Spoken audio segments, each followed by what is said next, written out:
What's up, everyone? Welcome to this scalp scrub tutorial and a DIY shampoo that I'll be using. I am due for a retwist and want to make sure that my hair is clean before I do it. So I'm going to go ahead and show you my scalp and see what I'm working with. My hair is dry. I have some buildup from the last retwist that I had. I used a product that is still in my hair, not so much in the back of my hair, but you can tell towards the front. You see the buildup. I'm closer to the edges. Definitely want to get that out to make sure that it doesn't stay there long term. I'm going to go ahead and show you different angles of my hair, and you can see that there is a need for a retwist. So you'll see those little pieces of my hair that I split the locks to try and start new locks. Once again, combing through my hair just to give you a closer view of what things are looking like. I feel like people are used to seeing locks from afar, but not so much very close. And it's a different experience when you see them close. So the scalp scrub, we're going to start with pure olive oil.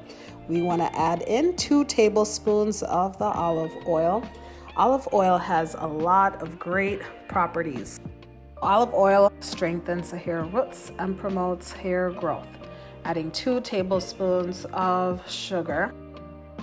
Sugar is just going to help us with exfoliating and scrubbing our scalp. You want to go ahead and mix that. I'm going to show you the consistency. You don't want it to be too thin and runny. You want a thick applesauce type consistency. Just showing you what it should look like. You don't want it dripping down your face as you're adding it to your scalp. You want it to be able to stick. Next, we have the shampoo. I'm using a dark container, because if you're using essential oils, you want to make sure you store them in a dark container if you're going to leave it. Then 1/4 of a cup of Castille soap. I love this soap. I use it for everything. It does an amazing job of cleaning your hair. Then vegetable glycerin, which we're going to be using just to add body and foam to the shampoo. Completely optional. You don't have to use it. That I tried this time.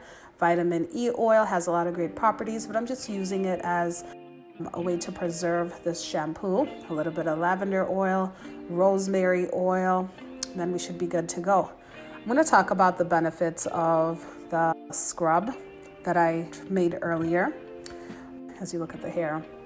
So as I'm adding this in, I'm going to start with the roots. I'm really focusing on the roots. A healthy scalp means healthy hair.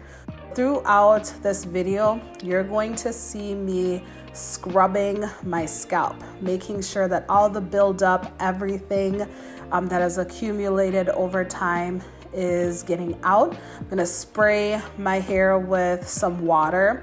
It's just easier to maneuver my hair when it's wet rather than when it's dry, and that's just going to help me with the scrub. Now, scalp scrubs are really great for our hair. One, they exfoliate our scalps. They get rid of dry skin. They unclog hair follicles and remove product buildup, all of which I am hoping can be done. I don't do scalp scrubs quite often. This is usually after a series of time, a length of time when I've been using products in my hair. I only retwist 4 times a year. So twice a year, scrub my scalp unless I feel like I need it. Now, I only use oils to retwist my hair. However, lately I've been trying different products, and unfortunately I've been getting buildup from the products. So we're gonna try and transition back to using oils or just retwisting natural. I do use the interlocking method, which I think makes it easier to retwist with just an oil. Not sure what this would look like if you were palm rolling or just doing the twists that people usually do. So as you can see, again, scrubbing my scalp, really getting in there. Now these locks in the front are very new. They probably are going to unravel during this process, which is why I would not recommend this for someone who was newly locked. As you can see, if you look at the front of my hair, it is starting to unravel it. I think I'm gonna interlock those instead of going with the coils, but you want to make sure your hair is a little bit more locked, just so you don't end up unraveling it before you do the scrub. Then focusing on the ends of my hair now, just making sure that I am hydrating them before I add in the shampoo. I find that this way the shampoo tends to absorb into my hair a little bit faster than if I just did it on dry hair. So we're gonna add a few pumps. I ended up using the whole container of the shampoo. I ended up not having to store it or leave it, which is great because when I can use up a product, it is fabulous. So we're making sure that we are rubbing in the shampoo into all areas of our hair. And this is why I love this bottle, because you can squeeze it into the different parts. Before, I used an actual bottle to hold the shampoo and it would grip in different directions, but having a pump bottle is definitely convenient. Not the only way. There are different ways you can go about this, so just make it your own. Then next I'm going to show you how I wash my hair, just to make sure that I'm getting every area. So I usually start with one side. As mentioned before, my edges tend to accumulate a lot of buildup. So I make sure that I'm scrubbing and I focus on the areas that might have a lot of buildup, and I work my way through my hair, focusing on the scalp. Eventually I'm going to end up actually washing my locks, but I find that my scalp tends to have most of the needs. So as you see, I'm just going to work my way through. At one point, I did not do this. I kind of just put the shampoo through my hair and kind of rubbed it a little bit and washed it out. And I was finding that I was either having spots with dandruff on my scalp after I was done shampooing my hair, or I would find that I'd still have pieces or sections that would have shampoo in them. So this really ensures that I'm getting everything. And then once I rinse it out, I try to be thorough with it. Now, this is a routine that I would do every 2 weeks. But in all honesty, right now, who's washing their hair every 2 weeks? It's really monthly if I get to it. So again, the back. Going through it one more time. And then after I feel like I've done a good job with the roots, then I head over to the ends of my hair.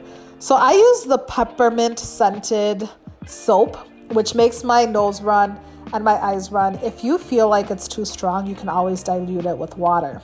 So as you can see, the water is dirty because my hair was dirty. As you're walking around, your hair is picking up whatever is in the air, and obviously whatever you're putting in your hair tends to stick. So I really make sure that I get everything out. Then I'm going to towel dry my hair. I twist it this way just to make sure that it wrings out the water. Don't do it too tight. Otherwise, you will pull out your hair. Then this is what my hair looks like washed. So I'm going to show you what it's looking like. The roots have loosened up because whatever product, whatever was in them has left.